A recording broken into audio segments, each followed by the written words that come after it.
Today, we're diving deep into the shocking world of the 1976-era bicentennial quarter dollar, and trust me, by the end of this video, you'll be checking every quarter you own. Imagine digging through an old jar of change, flipping past the usual worn-out quarters when suddenly, something catches your eye. It's a bicentennial quarter. Nothing unusual at first until you take a closer look. And in that moment, everything changes. Because the coin you're holding might not just be worth a few cents depending on the era, condition, and strike. The story begins in the early 1970s, when the United States Mint was preparing something special to celebrate America's 200th birthday. A redesign of the quarter hadn't happened in decades, and suddenly, a brand new dual-dated piece 1776 to 1976 was on its way, complete with Jack R's Drummer Boy reverse design. Nearly 1.6 billion bicentennial quarters were produced, which makes people think they are all common. But that assumption is very, very wrong, because hidden among those billions are a handful of rare, shocking, and unbelievably valuable error coins that collectors dream about. And some of these errors have sold for life-changing money. We're talking prices from a few $1,000s all the way to staggering six-figure and even seven-figure auction results. And the wild part, most people have never even heard about these ultra-rare mistakes. Take the rare struck on a 40% silver planchet. These coins were never meant to be mixed in with the regular clad circulation strikes. Yet mistakes happen even at the mint. A tiny number of silver planchets accidentally made their way into presses meant for the regular copper-nickel version. The result's a coin that looks almost the same but weighs differently, rings differently, and sells for huge money. One flawless example reached more than $19,000, and collectors estimate that high-grade or unique die varieties could soar even higher, possibly even reaching six-figure prices if the right example appears at auction. But the story gets even more interesting with the highly coveted struck on a copper planchet not intended for quarters at all. Some were mistakenly struck on penny planchets, weighing just 3.11 grams instead of 5.67. These error coins look bizarre, smaller, reddish, and often missing parts of the design because the planchet was too small. When collectors discovered these oddities, prices exploded. One example sold for over $9,000, and experts believe that if a near-perfect or double-error version ever surfaced, it could easily push into the $20,000 or even $30,000 range. Then there are the dramatic, eye-catching errors. The off-center strikes, the broad strikes, the clipped planchets, the double-struck pieces, and the wild misalignments that shouldn't exist, but somehow escaped the mint. A clean, well-preserved off-center bicentennial error can bring prices from a few hundred all the way to several $1,000s depending on how dramatic the strike is. If both the obverse and reverse show major off-center distortion, collectors go crazy. Deep-cut errors where the date and the iconic Drummer Boy still show can reach $5,000 or more, especially in uncirculated condition. One of the most surprising types is the wrong planchet strike, not just penny planchets, but also dime planchets, foreign planchets, or even leftover metal blanks from discontinued coin programs. These are incredibly rare and almost always command thousands. A bicentennial quarter mistakenly struck on a dime planchet sold for more than $6,000, and experts believe there could be undiscovered examples sitting quietly in someone's junk drawer right now. But perhaps the king of all bicentennial errors is the double die strike, especially those with doubling in the date or the Drummer Boy details. A strong double die on a bicentennial quarter is extremely rare, and collectors will pay enormous money if the doubling is bold and dramatic. Most known examples show moderate doubling, but even small examples can reach the $1,000 to $2,500 range. A major discovery piece, one with heavy doubling across the drums, hands, and dress folds, could easily break $25,000. And if a new dramatic version ever appears in mint state with full luster and clean surfaces, experts say it might even push toward the six-figure range or beyond. Now here's something even most collectors don't know. There are prototype bicentennial quarters, also known as patterns, created before mass production. These extremely early test strikes were never meant to leave the mint, yet a few did. These pieces are some of the rarest modern coins ever produced. And when one surfaced at auction, it stunned the coin world by selling for over $1.4 million. This sale shocked collectors because it proved something huge. If a unique bicentennial error or prototype shows up in the future, it could hit or even exceed the $1 million mark again. All of this is why the 1976 bicentennial quarter, something almost everyone believes is common, can actually be a treasure worth more than gold. Most people alive today have held one of these quarters. Many have spent them without a second thought.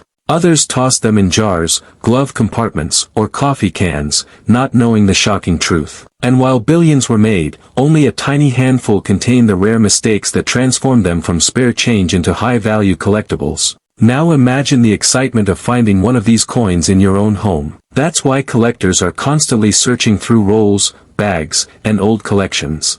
Every so often, a new discovery hits the news: a rare silver strike found in an attic, a wrong Planchet bicentennial quarter showing up in a flea market haul, or a double-die discovery pulled from an old coin album. The thrill keeps the hobby alive, and these 1976 errors continue to surprise experts with new varieties and unique combinations. Consider the dramatic double-struck bicentennial errors, where the coin was hit not once but twice, sometimes with a full rotation between strikes. These coins look chaotic: designs overlapping, dates stretching across edges, and drummer boy details appearing in places they never should. These kinds of errors can sell anywhere from $3,000 to $15,000, depending on how extreme the strike is.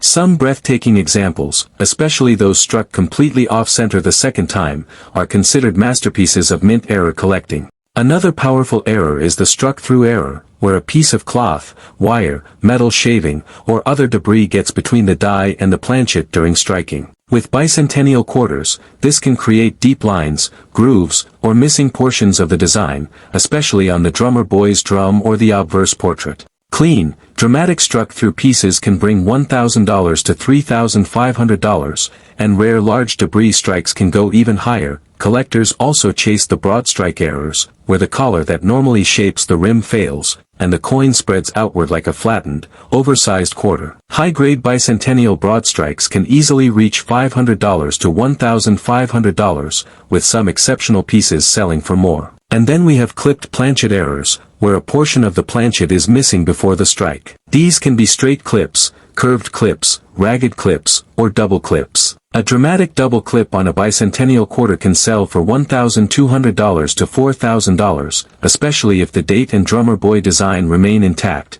But among all these incredible errors, few are more exciting than the missing clad layer error, where either the obverse or reverse layer of nickel is missing, exposing the pure copper core underneath. These look like a two-tone, reddish-brown coin on one side and a normal quarter on the other. A strong missing clad layer bicentennial error in mint state can easily reach $2,000 to $5,000, and full missing clad on both sides is so rare that prices can shoot toward the $10,000 range. Every one of these errors tells a story. A mistake at the mint, a moment of misalignment, a planchet from the wrong bin, a machine malfunction, or a forgotten prototype, all resulting in coins that should never have existed. And that's what makes the 1976 bicentennial quarter so fascinating. It's not just a commemorative coin, it's a treasure hunt. Collectors know that the biggest finds often come from everyday places: estate sales, inherited collections, garage boxes, and old jars saved by grandparents. And because bicentennial quarters were saved in huge numbers by the public, millions of untouched stashes still exist today,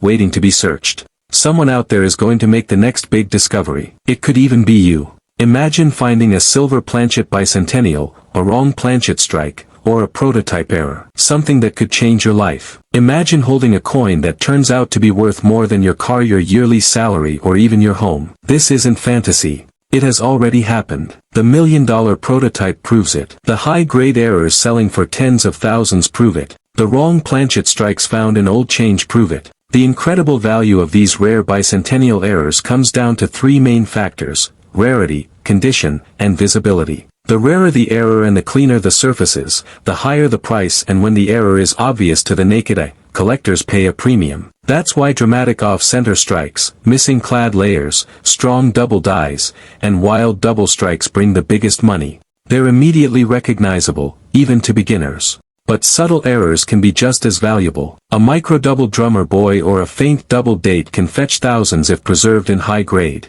Even minor errors can multiply in value when the coin is crisp, lustrous, and professionally graded. A bicentennial quarter graded MS67, MS68, or higher is already rare. Add an error to it, and the price skyrockets. The market for these coins continues to grow, especially as more collectors return to coin hunting. The nostalgia of the bicentennial design, combined with the thrill of error collecting, makes these 1976 quarters some of the hottest items in modern numismatics. And every year, new discoveries shift pricing upward. So whether you're a collector, a treasure hunter, or someone who simply loves the excitement of rare finds, the 1976 Bicentennial quarter is a coin you must look for. Don't overlook it. Don't assume it's common. Don't toss it aside. Check the weight. Check the color. Check for off-center strikes, clipped planchets, dramatic doubling, missing layers, or strange metal composition. Every detail matters, because every detail could be worth thousands, and maybe, just maybe you might be the next person to find a coin worth a fortune, the next person whose everyday bicentennial quarter turns out to be a once-in-a-generation mistake. The next person to discover a hidden treasure that the mint never intended to release.